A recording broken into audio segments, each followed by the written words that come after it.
Okay, welcome to a very special episode today. We have two special guests. First, Simon Poon. And Simon, you joined us I think a few years ago on a sports podcast, you remember? Before we even do I video. think that was like 3 years ago. Yeah, quite a while ago. But you know, Simon Poon, we always our friend when we talk about political things, right? And of course, David Tian coming back again. Yeah, I'm And back again. you know, we're kind of like a bit over halfway of the Madani government, right? So people, of course, Sarawak state election coming out in a year's time. GE, still a while ago, but people are starting to gear out, right? Don't you think? Yeah. And so today, of course, not forgetting Lyra is also here. and Lyra, we have not been talking about Malaysia stuff for a while, right? No, we have not. Very invested in US politics. And every time we wanted to come back, we kind of get pulled there, right? So, but of course, many things happen there, still affect. But today, we really kind of want to talk about the Malaysian setting. Now, Simon and David, let me just use recent German election as a backdrop, and then I want to quickly ask one question for both of you. Because you see Europe and the last German election, even sometimes in United Kingdom, you see like it's almost like the end of the two-party system, and you have multi-party coalition. And even not, I mean, 2G ago, we still have two large blocks, but this time, I mean, if you look at our last general elections, Pakatan Harapan 81 seats, 36%, Perikatan 74 seats, 33%. So, first question to both of you: is this going to be the trend? Is this the end? Maybe Simon, you can go first. Okay. So, yeah, I think since independence, we have most of the time is I would say two-party system. It's not even two-party, one-party system. for a while, I've right? been too Yeah, kind. for a while. yes, for a while. But I believe because people are getting smarter and they won't like dumb follow what the leader says. So they have many ways of to get information, and also to check with friends, social media. So moving forward, I believe that there will be more likely will be a hung parliament moving forward in the next two elections. So like what happened in the previous GE in 2022, so whereby you will not have a clear majority. So for upcoming general elections, it is also likely the same thing will happen. So yeah, I believe some of the leaders, they are aware, they can see this will be happening, and many are so afraid to come out with manifesto. Eventually, because they also would not know who will become their friends and foes. And yeah, that's why I still remember there's one politician mentioned, in politics, there is no friend or foe, it's only personal interest. And Simon, it's good that you put it in that way, because David, I'm going to put it to you. Do you think the next GE, for example, will Madani come out as one block? I mean, okay, when I say Madani, let's just talk about PH, Umno, and GPS. Do you think there's a possibility they will say we come out as one block? If you vote for us, then we will form government if you choose us. Do you think there's a possibility at all? I think, of course, there's a possibilities that Perpaduan will go to election by As a default, block. as a block, because you can see that for now, UMNO is well benefited by this. Because imagine UMNO lost their ex-prime minister Najib in the jail, and now they want to survive. They are going into the survival mode. But we cannot forget that UMNO is a party, the ruling party for 60 years. Just now it's a one-party system. Basically, it's UMNO. So they are very cunning, I can say, in every way. But they want to survive. They can do everything to survive. So I think when they are in the survival mode, so they can do everything, including cooperate with their last what we call the former enemy, but now they're their friend. So I think PH also well benefited by this coalition, and GPS as well. So there's a huge chance of possibilities they will come into the election in a form. But if you want to ask me if they will go into the election by their own, yes, because we don't know what will happen in these coming 2 years. What if Najib coming out from jail? We don't know. What if Madani is not doing well? What if GPS is not doing well? We don't know. So from now, I can say there's a big chance. Lara, what do you think will be... I mean, of course, I think David made a very good point about UMNO needs to survive. And of course, if they're in a stronger position, they may want to kind of stake out on their own. Yeah. But what do you think? Do you think there's a possibility they will team up with Perikatan? Or, I mean, we have said a few times already, it seems like you're going... I mean, later on, both of you can also give your comment, because a lot of people kind of say, you're fighting for the same market, the Malay market. So it's like, maybe it's better for me to join with the Sarawak force, with the supposed reform. I say supposed because that's another topic altogether, okay? The voters are a bit jaded. But what do you think? You know, what is in what circumstances will UMNO come out on their own? And also, do you agree that whatever UMNO does, it seems like GPS want to follow? You know, there's a bit of like ikut kamu, you know, that kind of thing. Yeah, I think so. I mean, I do agree that definitely there is that sort of personal interest that is being involved here. I think especially what's in it for UMNO. I think UMNO, they do have the money. It's just that they don't have the... Still have the money. Yeah, they still have the money. I mean, they are loaded, I think. So generally, because I guess... That's Prime Minister's aid, sort right? of, yeah. it sort of follows the money. So, but I guess in a lot of sense, I don't think they are very quick to go out just yet. But having said that, I personally felt like actually, I think PH, especially PKR, probably they need to rely on UMNO very, very much to gain the sort of support. But I don't think UMNO will want to sink that low to actually work with PN. I think they are kind of like more in that sort of enemy zone at this moment. So, but personally, I felt like because UMNO, they are still pretty much like, well, I mean, you have the DPM, then there's also that interest to get Najib out and in house arrest and those sort of things. I guess it depends on how this whole house arrest things are gonna pan out, and actually can they still gain that sort of support base or not. But I think that there has been a lot of talks that actually I think there's I don't know, like, is it called voters remorse, especially among like the corporate businessman community, where a lot of them, they felt like, hey, I think Najib era is still much more beneficial. I mean, personally, I beg to differ. It's just that I think there has been a lot of talks, especially with what Madani has been trying to roll out, the e-invoicing and things like that. A lot of people are unhappy because it's just like a lot of things to do. So I think because of that, it's almost like you're hiring more, like in the States, like IRS agents to like clamp down on you on taxation and things like that. So I think because of that, I felt like now perhaps PKR is relying more on UMNO. That's sort of what I felt. But I guess maybe there is like those sort of mutual interests among each other to continue on. Now, the last general election, UMNO won 26. And so David, let me ask you, you know, is this a comfortable number for them? Of course not. Last time they can rule by themselves. What would be a number that caused them to say we can stick with Madani? Of course, I mean, all the factors you mentioned, you know, would they be strong enough to come out on their own? But of course, 26 seats, I mean, the negotiation, if you say I'm not going to contest 26, I don't think it's going to fly, right? Yeah, if there's the thing called you can contest in the incumbent seat. But how about the seat that won by Perikatan Nasional? Yes. That's where they can nego. So I think UMNO can label themselves as like we are Malay nationalist party. So automatically this kind of Malay majority seat belongs to us. But PKR, of course, a prime minister party will not agree, or else they will die.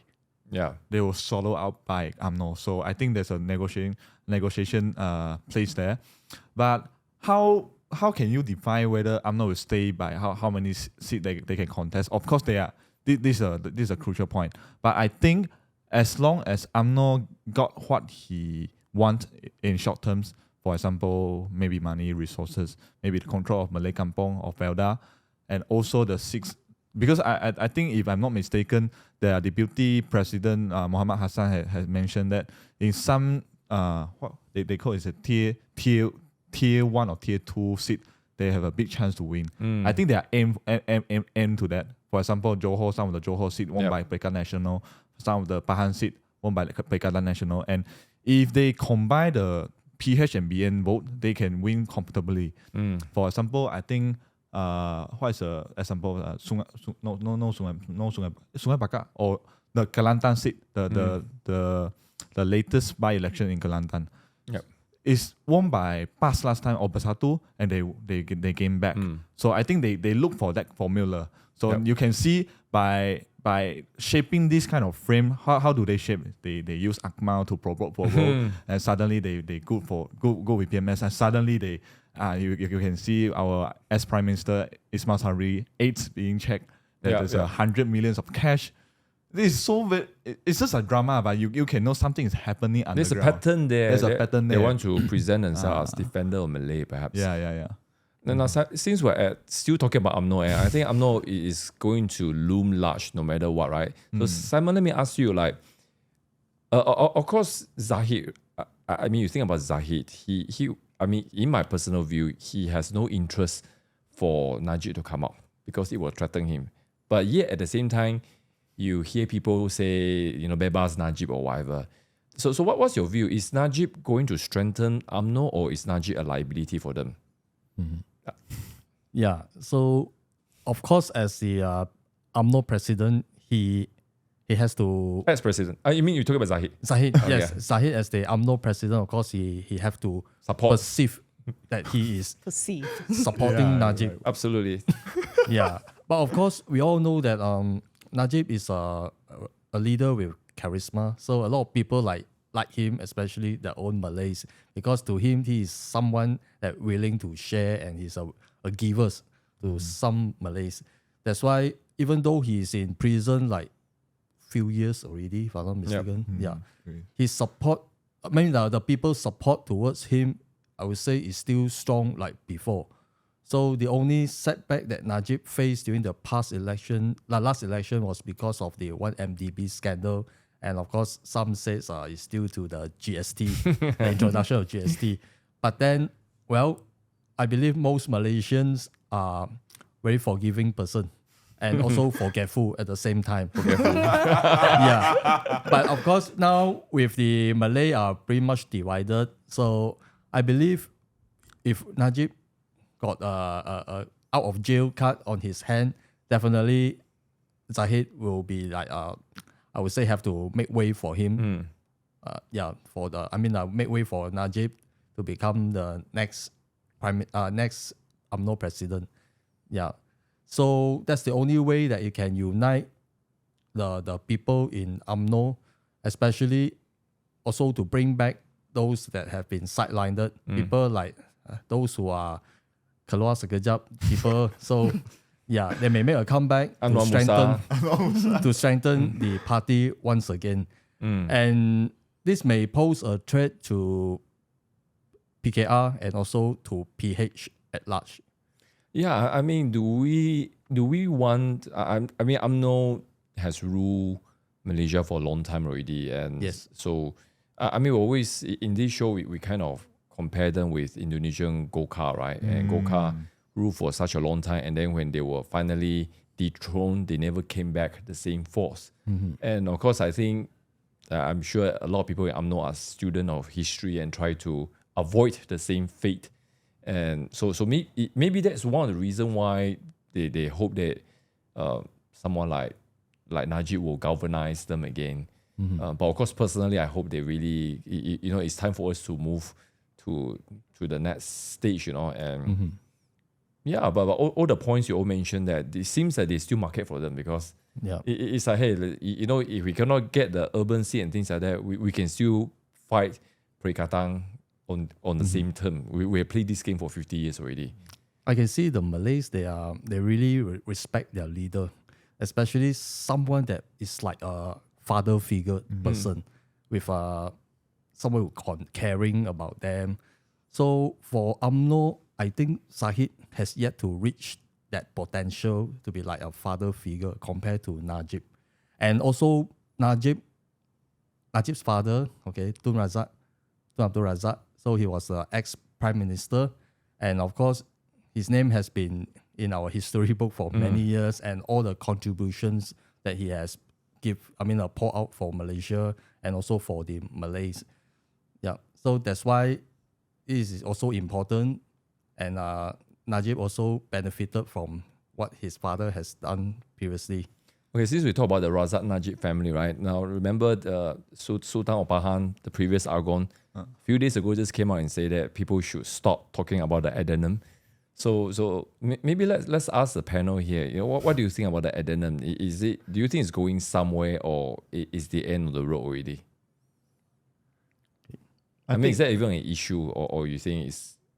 I think this is a big issue within the Perpaduan gang because it's like, if let's say last time, because UMNO say they want to have a demonstration, thinking let's look back at Shelter Move 1.0.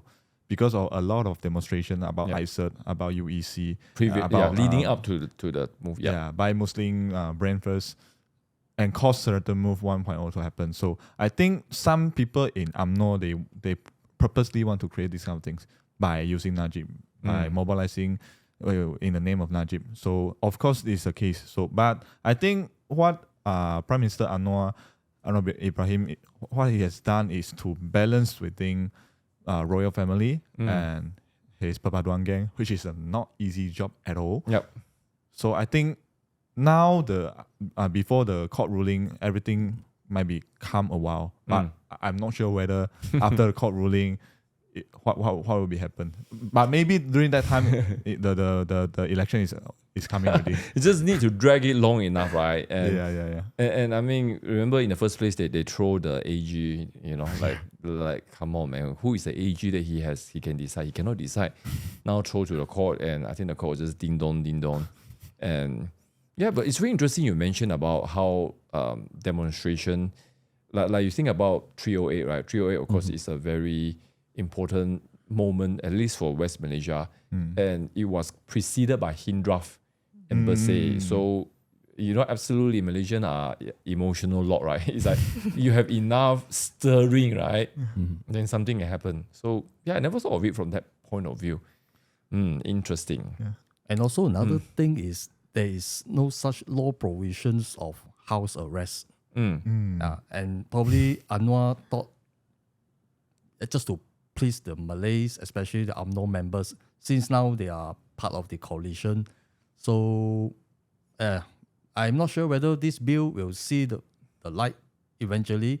But then another issue that from my point of view is whether this addendum, okay, if it exists something that exists, then is it really decided by the Sultan Pahang, I mean the then Agong, or is upon agreed by all the royal constitutions, I mean by other sultans as well.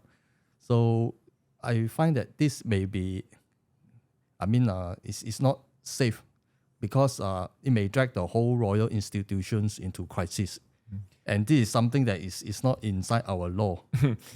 That's a very good point, because I remember what's happening in US right now. I mean, we say we're not talking about US, but we still go back. So you know, there's of course the fight between the executive and some parts, and then the judges started to rule against DOG and stuff like that, and then they call it a constitutional crisis. But what you described just now will really indeed be a constitutional crisis in Malaysia, because it's not provided.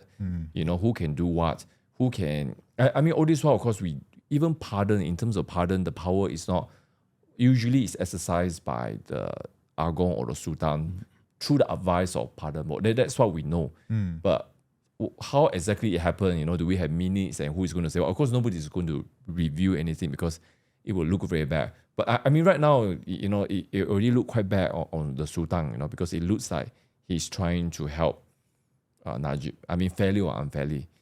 Of course, the other thing is there's still so many pending cases, right? If Najib really want to be pardoned, actually the easiest way will be for him to plead guilty to all. You know, all the outstanding cases. Then Your pardon. Then he get a Yeah, you ask for a sentence. pardon. Then he get that will be the easy. But of course, the thing is, if you get sentenced another 10, 15 years and there's no pardon, it's like he's 80 going years to, already. Then. yeah, exactly. It's like I mean, I don't think he will stay in prison for a long time. I think PMS just needed him to sit out one more time. One more term. Okay, let's move on to the next topic. Okay, now this one going to ask you all for more feedback because I haven't really been following, and it's really talking about the party elections. And of course, now of course, David, you are linked with DAP, and a lot of us maybe are DAP voters, or at least Pakatan Harapan voters, right? So I don't know the average voter probably not so interested in all these things, but there are some. I mean, the reason I mentioned this because, like DAP, for example, like my constituents, Cebu, all this all is DAP. I've been voting I mean, I don't mind saying that. But of course, one of the things, I think, David, I shared this a few times with you, just the concern, you know, of course, they call themselves socialists and things like that. Then how socialists are there. But I mean, generally, just give us your kind of general view on what's happening. I mean, next month is already the CEC election, right? Yeah. So what are the issues people talking about? And you know, if maybe I should frame it like this. You know, if a person wanted to know about where DAP is heading, you know, maybe share a few pointers. Oh, if you frame it like this, is a very interesting point. How you should treat DAP as a party. I think DAP is a party that will fight for the grassroots people. Of course, we are in the government right now. Yeah. And when we are in the government, we try to collect all the people, all the feedback from all people. So maybe there's Aka Umbi is like the usual ordinary people. Yeah. Maybe there's a tauke, maybe there's a contractor, anything. But we try to balance within it. I think DAP right now, they want to shape themselves as very hardworking, very hardworking can on deliver. the ground kind of party. Not necessarily on the ground. In policy wise, we want to deliver. We want to make Malaysia more wealthy again. These kind of things you can think about. I think for the ideology part, getting lesser and lesser because if compared with the 1960s during the Cold War era, DAP kind of socialists really like the left-wing socialists. Only they are not using the violence to fight for their rights, to fight for their ideologies. But after Lim Kee Siang want to fight for the ideologies, we say that is what Malaysia, or something workers movement. But it didn't kind of work in Malaysia because Malaysia quickly fall into the racial, religion, royal kind of issue after May 13. So Lim Kee Siang quickly changed the ideology to, okay, we need to fight to balance, we need to fight as an opposition. So I think in this kind of situation, actually it's quite suitable to Malaysia context because if you want to ask any people, what is left-wing, what is socialist, people won't understand. Yeah. Even the Malays now, they think communist is like the pengganas, but terrorists. It's like terrorists. But I mean, in some extent, yes, but it's not all socialists is the terrorists. But it's like that lah. They have a lot of misconception. Yeah. Yeah, and I mean that's one of the things I do tend to agree with you that even though, you know, a lot of times, of course, especially the youth wing, you know, they still use the term socialist, but they are increasingly moving away from ideologue positions. Yeah. Then, of course, I mean, Simon, I think you also kind of follow DAP development quite well, right? So one of the news article we were discussing during dinner time, and this is, you know, remember DAP, the one who left already, Dan, right? Dan guy, and he came out. He has his own. I think he went to a podcast or his own podcast. I'm not sure. Malaysia Kini and Oriental. Yeah, it's quite a long podcast, and he, you know, he's not on the best term with Lim Guan Eng, right? But he kind of say he would support Lim Guan Eng to be in the CEC, okay, but not the Lim dynasty lah. But anyway, but I mean, I'm just reading the news without a lot of detail. But one of the impression I get is he? Though I mean, he didn't say directly. He doesn't want to praise Lim Guan Eng so much, right? But what he's trying to say is that Lim Guan Eng seems to still be the kind of person that dare to say something. And now, of course, I mean, you know, Ngah Koming, Anthony Lord, they also they would say things, but when you are in government, it's harder. You know, you can't. You know, it's like it's difficult for Elon Musk to criticize Trump, for example. You know, that those kind of things. But what's your take on this thing? And of course, Dan kind of mentioned religious disharmony, which is the things that I would think it is important for DAP voters to an extent. So what's your take on all this? And Lyra, maybe you can chip in also, because and maybe even from the East Malaysian perspective, because it's a bit different, right? Yeah. So for Lim Guan Eng, one thing I admire, not say admire, is for him, I mean, during the last election, 2018, okay, the earlier election, so he was appointed as the finance minister.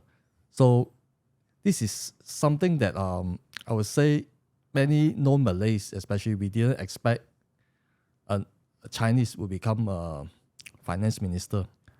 It's been a lapse of like 50 years almost since Tun Tan Siew Sin.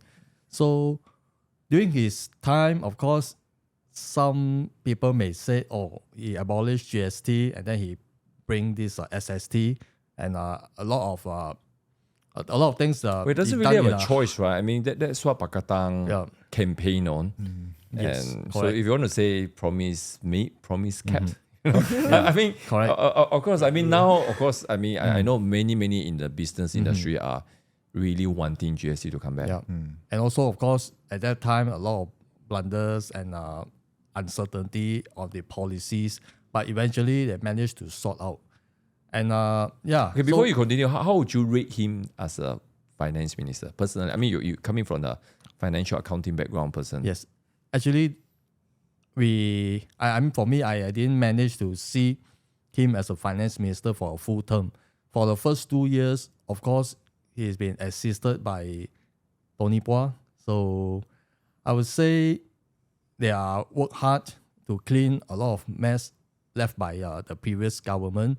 And it's a bit like semi-mini DOG, right? Very, very mini. You know, I mean, of course, not in terms of cut, but they did try to kill some of the project. I mean, Mahathir did kill quite a lot of mega project. Yep. Even the East Rail, I mean, kind of, and the high-speed rail, all those were killed. Yep. Of course, fast forward, during the last 2 years, when Pakatan was in power, so I believe they managed to save some funds from there. Of course, because of some of the loans took by previous government, so of course it's not easy, and they even have to. I would say that declare some dividends, ask Petronas to declare dividends in order for them to finance some of the borrowing interests and repayments left by previous government. I would say for Lim Guan Eng, I would rate like maybe 7 of 10. But of course, we not able to see the full term that as a finance minister. But moving forward, Lim Guan Eng, even though there's a lot of critics about him, some even want to kick him out from CEC. But then I still believe with his years of experience, it's good to at least let him maintain as a chairman for another 1 term, as a DAP chairman for another 1 term. And with his knowledge, experience, and as a backbencher, he can provide some feedbacks to the new leadership. And one important point would be he is experienced even in the parliament. He knows what are the things, especially related to national issue, even finance issues. So we need someone, a senior politician, to raise some points and also act as a check and balance, whether for our country and also for the DAP as a political party. Now, remember a while ago, Ngah Koming and Anthony Loh had a kind of Chinese New Year photo out, right? So that's why the media, I'm sure the Chinese media maybe even more so, talking about the Three Kingdom fight, right? And but Lara, what do you think of all these things? I mean, from is it in the interest of DAP to have someone like him, or some people are like, it's not good. The Lim legacy should be removed, and even a Kapau Singh legacy is slowly being removed. You can see like Gobin is kind of like losing influence already. Or like what Tang was saying, one of the point that kept sticking to my mind is he said that Lim Wang has more courage when it comes to racial, religious kind of thing. Not to say Anthony Lord doesn't do it, but you can really understand why he can't do it in Madani. But what's your take on all this?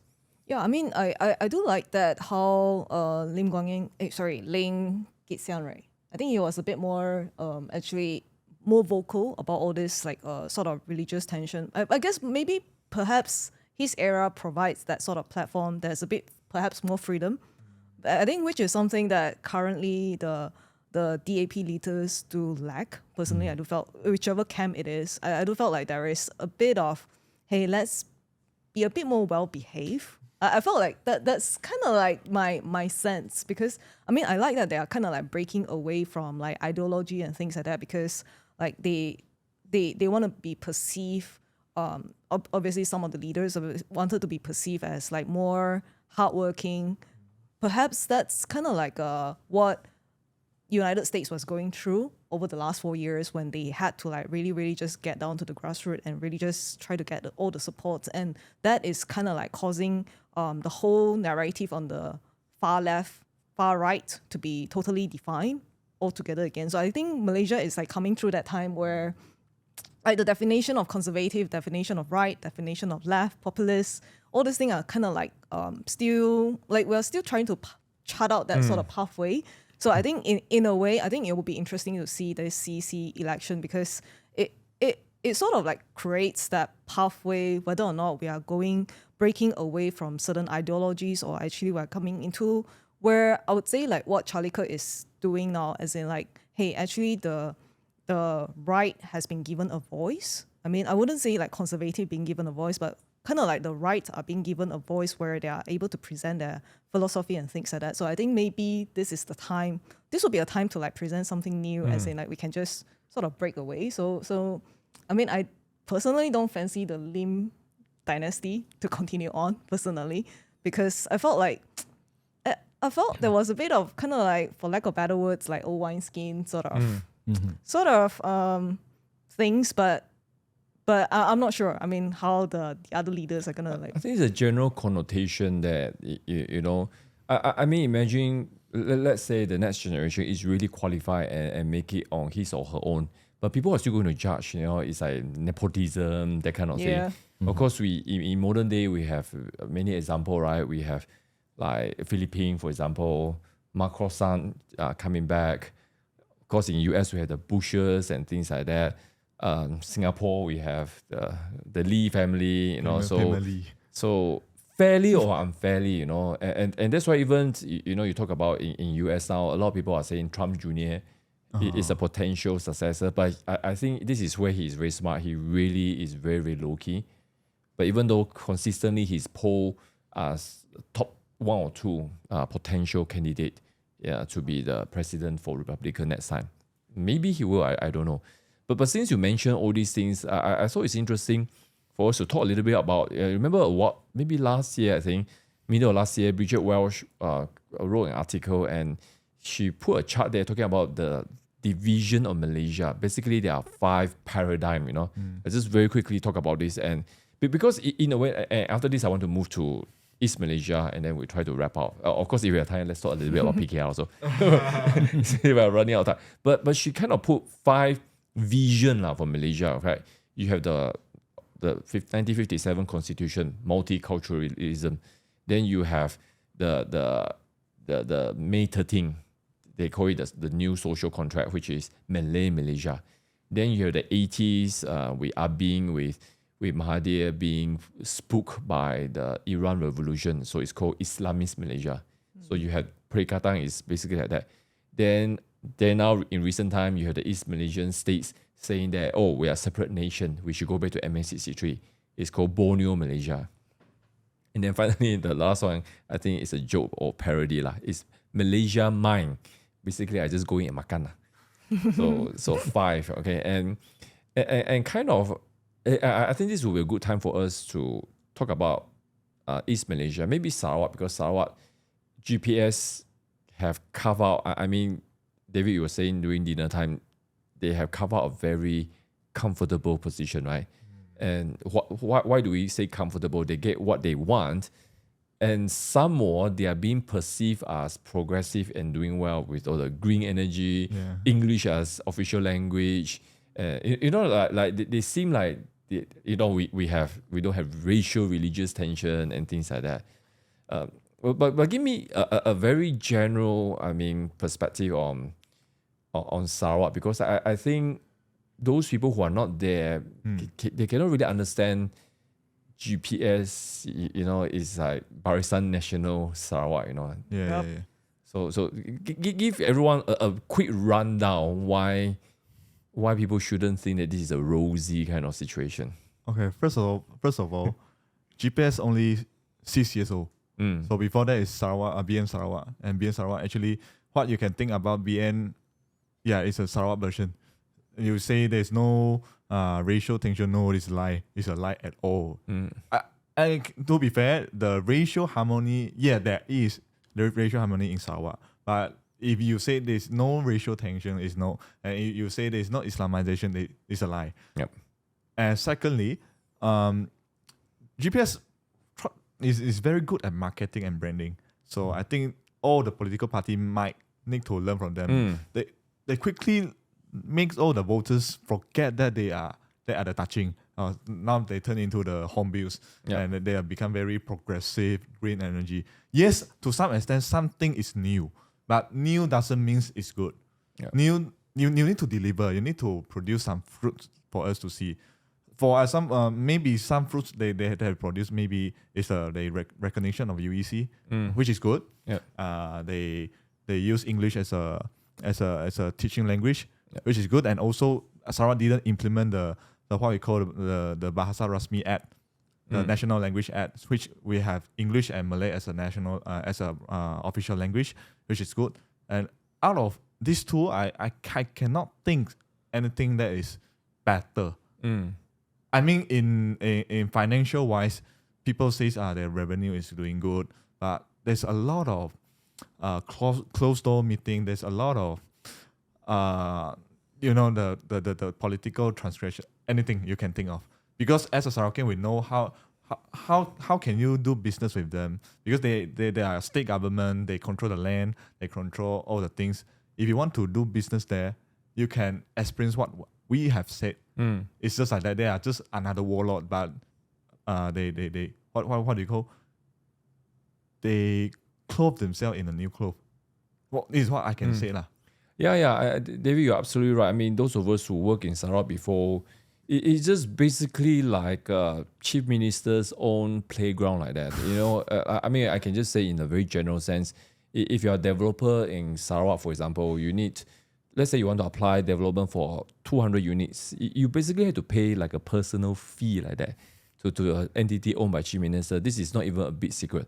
Just one example, or many things. I mean, not even things like cement control, sand control. It's just, it's a different level of control that it's like people, maybe they're used to it, right? Now, the reason why I brought out, is one of the vision here is Borneo Malaysia, because when I think about what Dan was talking about, Ling Guang En, how DAP can play a role, I don't think that's DAP's role, in terms of racial and especially religious harmony, because that should be the role of GPS.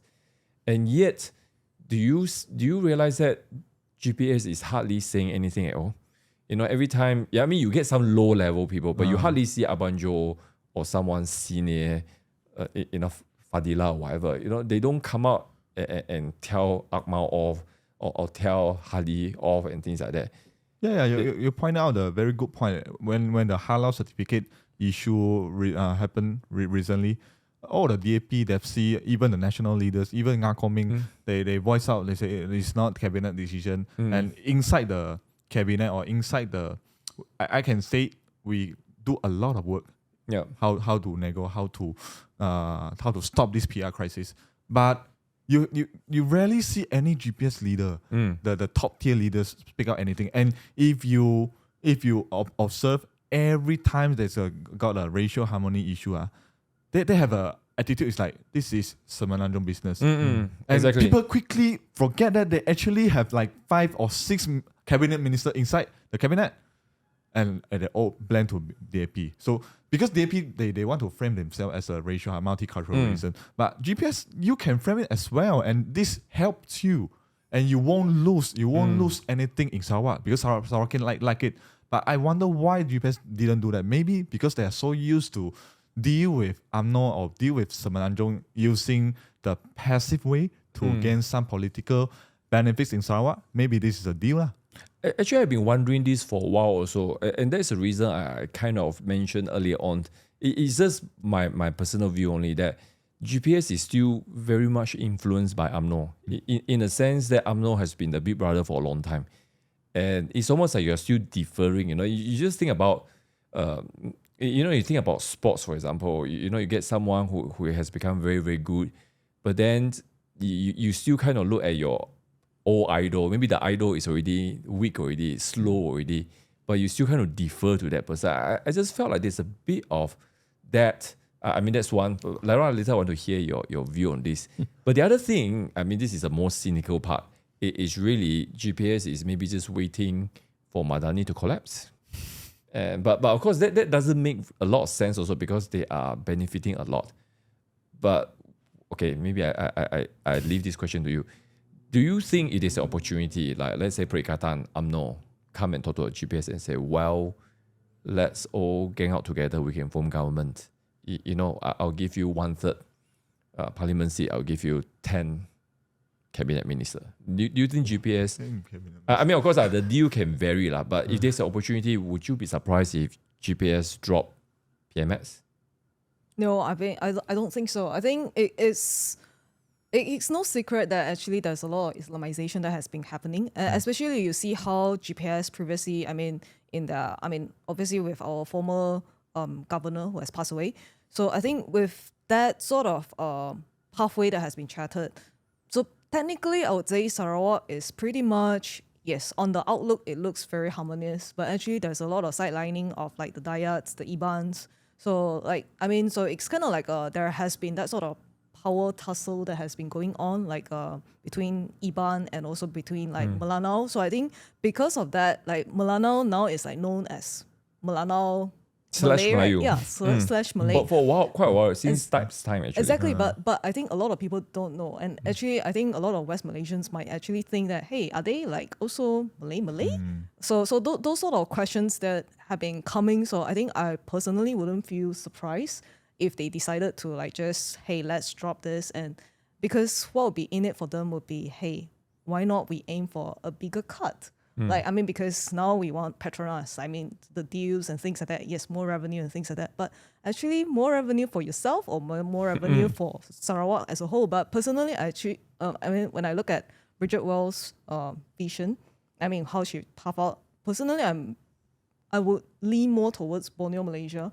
Because I think that's kind of like the whole dynamic that we have not explored before. Since the formation of Malaysia, because I think there is a whole, with the moving of capital from, for Indonesia to Kalimantan. So I think there will be like a lot of very interesting development that will be happening from Borneo side. And if GPS would be wise, I think, personally, I think they shouldn't be caught up with all these sort of things. And actually, how do we cause the whole Borneo to come out as maybe, I don't know, like even a commercial hub or some different kind of thing that you could actually like bring more revenue to the nation rather than kind of like, hey, how do we leech on certain things like oil and gas revenue and things like that? Because obviously it has been a sore point, but what if you present yourself like, yes, you want to go green. Obviously there's gonna be ways that you can leverage on that, and even like what GPS Premier was saying that, hey, let's like supply electricity and things like that. I mean, those sort of things, I mean, Sarawak has that sort of potential. And I think maybe with Sarawak kind of like having backbones, and Sabah will actually kind of rise out as well. So when you have both both states that are really, really being very strong, you could actually present a more balanced partnership in this whole context, because you have been talking about partnership, but I don't see partnership at all.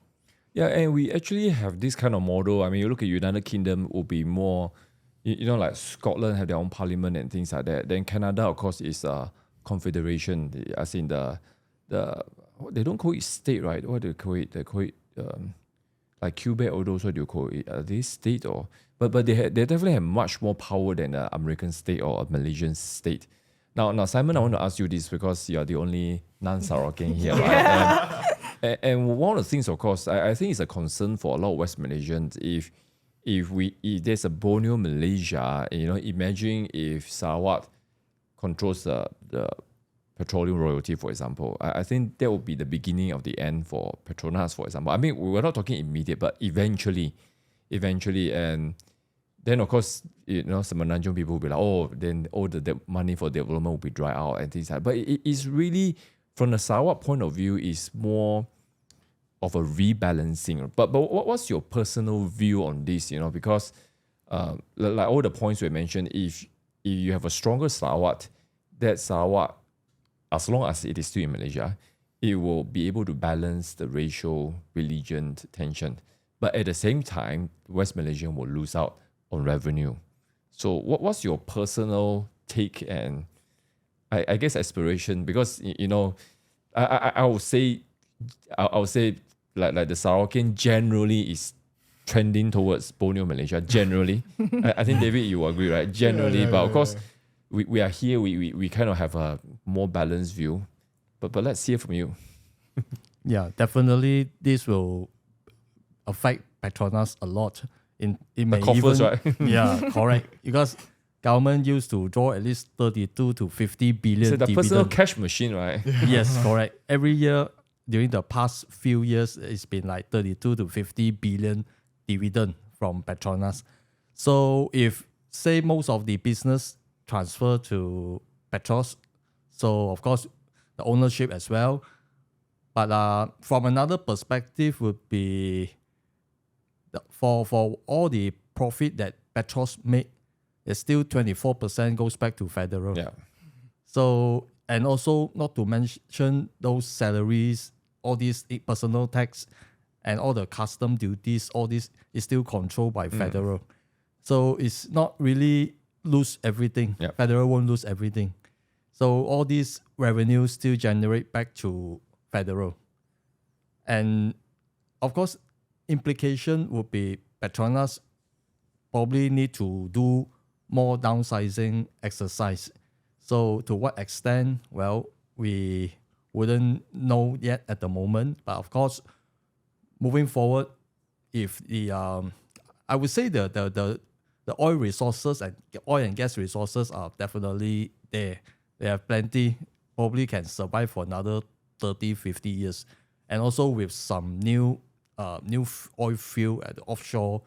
So definitely is there, the resources. But of course, next question would be if they have found any white knight, I mean other than Petronas, okay, whether any white knight to finance all these projects. So likely that Sarawak may bring in foreign investors.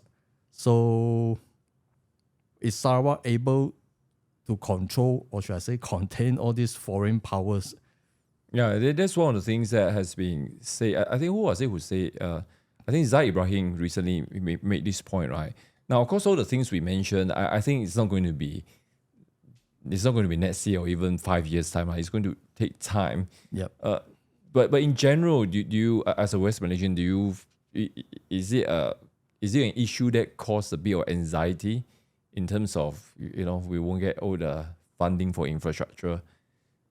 Yeah, definitely it will create some panic and also trigger the Putrajaya especially. But it's a good opportunity, I guess, for Malaysia to kind of change our economy also, not to be so dependent on petroleum and things like that. And of course, the other thing, I don't know if you all read the news I think towards the end of last year, the discussion about giving Sabah Sarawak 1/3 parliament seat gain traction, right? And then there's a lot of civil society, even the West Malaysian civil society and Sarawak civil society, they start to have a lot of argument and it turns into very ugly, like for example, political analysts like James Chin, it's like very adamant 1/3 is the right. But some other NGO is saying that if you give you 1/3, there's nothing left already because they say the population of Sabah Sarawak does not deserve 1/3. So all this kind of ongoing.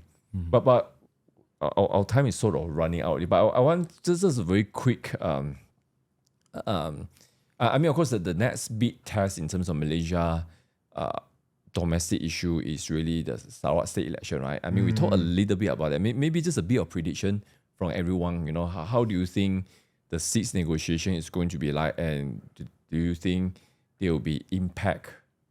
Maybe Lara, will start with you. Actually, just now I was listening to Simon Poon's perspective, and I was kind of like thinking, hey, actually GPS could, maybe not play a part yet. Maybe there's no appetite for them to play a part yet in the no rewards, religious. Being the racial harmony and things like that. Bringing that forth, but perhaps there could be like more. Gearing towards how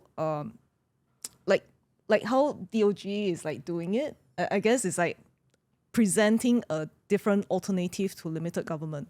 I felt like they could have that sort of potential where, hey, with all this revenue coming in and hey, let's demonstrate a more government efficiency sort of model to sort of showcase that, hey, actually there's that possibility. Obviously there will be a lot of self-restraint in the government servants and things like that. Especially like GPS leadership.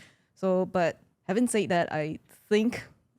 But do you think it's a bit us? We're talking about GPS, man. Yes, but I think that will be the next test for them personally. In like, if they would be willing to do this, I think you need an Elon Musk for Sarawak. Someone that is not motivated by money. That means it's like I already hit the moon already in terms of money. I don't need more money. Yeah. And look at Elon Musk. He lost a lot of shares value in SpaceX and Tesla, but he doesn't care, So yeah, that would be good. I think that's really, definitely I think Sarawak has the potential because they're in a good position right now. If they do that, it's really, going out a higher level, right? Yeah, I think, but I think they might, in terms of the how do they split out the seats and things like that. My prediction would be it's more reflective of the current Madani government than not. I don't think there is that sort of appetite to rock the boat yet. So, but it's a bit too early to tell as well. It's like, hey, they are in a very, very good place. Especially GPS, and I don't think they will want to like risk it all. And yet, you kind of have to appease the Madani government as well, like the DAP, like, hey, you have certain seats as well. PH government. So it's kind of hard to say. I feel there will be a lot of negotiation that is going on, and there will be a lot of compromise that maybe a lot of Sarawakian voters might not be happy about. Yeah, look at the last state election. It's an anomaly, right? Because of COVID and things like that, and DAP only got 2 seats. And definitely, if you say DAP can only defend the 2 Kuching seats, I think it's a non-starter, right? It's like, I don't think. Might as well no need to sit for election. But David, what's your perspective? Of course, you have a more vested interest in DAP Sarawak. But just, your objective view, what do you think? What do you hope to see and what do you predict will happen? Of course, I hope there's a lesser control of the super strong government because there's not check and balance first. And secondly, that I think if like Sarawak PH already announced they will go fight in the state election. And let's say if we have a scenario that let's say DAP gain back 6 or 10, which is a lot improved than last time. What could GPS do? They tolak balik from Perpaduan? Cannot don't be. think so. Because there's no another better offer by the other side. Maybe that won't happen. I don't think so. Yeah, and by then PAS and Bersatu, they might be gearing up for general election, so there's no time for another quick election. So I think in this, if this is the case, it's good for DAP, it's good for the so-called opposition in Sarawak to fight in the state election. And another interesting things are, because we see... You mean like Pakatan and maybe GPS fight among themselves? I think yes, because if we can see this case in Johor, because Johor now is ruled by BN itself. So you cannot be, if DAP won't contest in MCA seat, then there's no way, right? No way. Because DAP grassroots will be like, wow, cannot be. So same thing happened in Sarawak DAP. And I don't think GPS will pull back from Banani just like that. And we can see that if all things like this happen, which is better for DAP Sarawak to have a better say in nationwide, that actually we will have the bullet to fight. And another thing is just what I suddenly forget what I want. So you're saying that if Pakatan is allowed, the Pakatan Sarawak is allowed to contest on their own, that means they might have a fight with GPS. So it actually helps their national narrative. Is that what you're trying to say? For a check and balance point of view. But I'm not sure whether later GPS will say, oh, you are the party Semenanjung, party Semenanjung. I don't think they definitely will use that. They will use that. Because they are in the Madani cabinet as well. So they cannot blame each other. And what... Oh, I remember back. This time the so-called Independence Party is very quiet. Oh, it's Sarawak Independence Party. Super quiet. And especially the Petronas BS Petros, the case. What GPS does actually is not benefited if they say the PDA 1974. Actually, they are just bounded by... You're giving more recognition to PDA. Yeah. So let's say if we have a consensus PDA, okay, let's say we just... agree that PDA 1974 is okay. What is the next step? Maybe we can put, like, let's say we have a quarter of Sarawakian go into the board of Petronas. Maybe this is another way out. This is my point of view. So Simon, what do you think? I think we're going to finish with this already. You know, like David was suggesting that maybe is it correct to say that would be your preference for the parties to, you know? Yeah, I think so. Yeah. Of course, I think that the DAP leadership will have many thoughts on this, you know. I don't think it is many. The way is to fight or not fight. Yeah, correct. But it's a lot. But what do you say? I mean, we have this model before. Leo Mogi, those days we snapped, aligned with Mahathir at federal level, but at state level, it's a party, this is opposition to Taib Mahmud. What do you think? Do you think it's workable? Yeah, I believe with current political situation is unlikely that our Semenanjung parties will actually kacau Sarawak because we need them more than they need us. So another factors is... now, when you say kacau, there are ways to look at it. One kacau will be like, you all fight yourself, and the other way, don't kacau is DAP PK, don't fight. I think they will still contest in the next Dun elections. Okay, but then you can fight each other like in the Dun. Fight each other, but since they are actually really part of the coalition, kacau, they are still part of the coalition. So I think the battle won't be so intense. But where's the line? You know, it's like, okay, we fight, so but how do we fight without killing each other, without causing emotional damage, right? Most likely that they may ask the voters in Sarawak to give them a chance, like what David mentioned just now, just to check and balance. So it won't be so intense. Like probably all the federal minister will be neutral and things like that. Yeah, you have to do that kind of thing. Correct. And like what we mentioned earlier, I think GPS Sarawak did a very good job in doing the packaging and the PR, the public relations. I mean, for an ordinary voters rakyat, definitely they will feel that since the existing government is giving us good education and good infrastructure, and we can see developments in Sarawak, so probably they may... one more important thing is less political argument, so they will have a stable government. So which perceive that they will spend less time on politicking. It will more focus on the environment, the economy, and also to to improve the state infrastructure and everything in the states. So as a ordinary voters, definitely they will hope that the existing state government will continue to do and to improve from there. Yeah, actually listening to all of you, I just suddenly come to my mind that if really the parties are allowed to fight each other, basically national issue is off the table already. Yes. And that's actually good, because now you're talking about like DAP. What can they argue? They'll argue check and balance. Yes. They'll argue our track record and things like that. Yep. And so actually, like my area is Palawan. I will definitely hope to see more competition. If it's like nobody can sit there, then it's like what five independent versus Madani. It's so boring, right? Yeah. But then again, Simon, if you say to hope to see more competition in your Palawan seat, then definitely there will be split votes. So it is like indirectly. But when I say competition, will be like GPS versus Pakatang, the traditional fight. Yeah. And DAP versus SUPP. If Dong King Sin Party want to come in, fine. So that's competition, right? In a way, it will be a bit more similar to local election already. Oh yeah. Yeah, actually, we're not seeing that kind of. Well. As you know, we talk about. This today's recording is a bit like coffee shop talk, right? I mean, it's like the topic can go on and on, but we're kind of running out of time again. But it's interesting you do that. I think we should do this a bit more often, right? Yeah. Kind of like listen for the ground, voices from the ground. So anyway, that's all the time we have today. So we thank you, Simon Poon, for joining us. Hope you join us again. Of course, David Tian. Yeah. Thank you, So guys. until next time, Right. bye bye for now. Bye.